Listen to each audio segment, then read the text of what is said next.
Bonjour mesdames, messieurs, bienvenue à la une des journaux sur Océan Online. Démarrons cette une avec le quotidien d'information, le matinal. Ce mercredi, le matinal a titré à sa une Patrice Talon à cœur ouvert avec Jeune Afrique.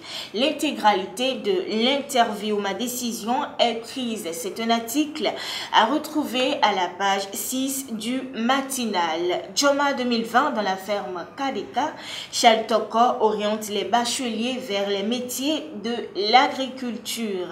Prochaine échéance électorale, la Sénat expose les dispositions du parrainage et du financement aux partis politique. Un article à retrouver à la page 2 du même journal, le matinal qui est disponible en téléchargement sur le site www.groupelematinal.com.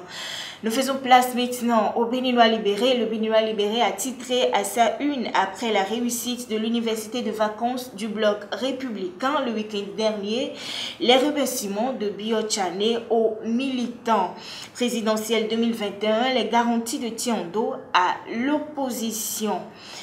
Place maintenant au Télégramme. Le Télégramme a titré à sa une parrainage et financement des partis politiques. La Sénat expose les dispositions.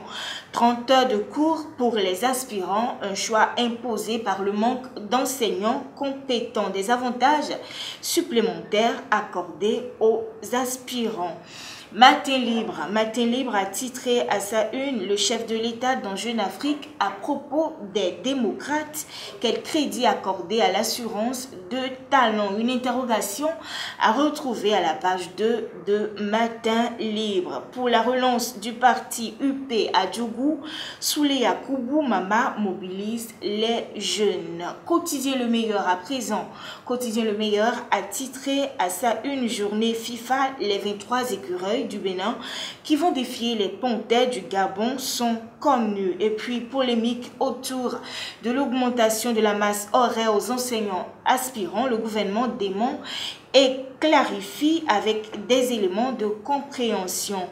L'événement du jour a titré à sa une enseignement maternel et primaire. Voici la liste complète des nouveaux directeurs nommés. Augmentation de masse horaire des aspirants du secondaire, peu de sacrifices pour des avantages de grande portée. L'affiche du jour a titré à sa une réponse du berger à la bergère. À quand la fin de la guéguerre? Talon Yahi, une interrogation que vous pourrez retrouver à la page 3 de l'affiche du jour. Insécurité foncière au Bénin, les investisseurs immobiliers crient leur ras-le-bol. Présumé démission au sein du parti Les Démocrates, Éric Rondeté soupçonne de la manipulation. Et nous allons boucler cette une avec le quotidien d'information Le Potentiel qui a titré à sa une ce mercredi 30 heures de cours pour les aspirants, une éducation de qualité, seule motivation du gouvernement. Un choix imposé par le manque d'enseignants compétents. 100 jours des nouveaux maires à la tête de nos communes, des perspectives rassurantes, le développement local renforcé. Accusé de viol par sa secrétaire, Brice Sorou, mise aux arrêts. Et voilà qui vient mettre thème à la une des journaux de ce jour. Merci de nous avoir suivis. Restez fidèles au programme de votre web TV Océan Online. À demain.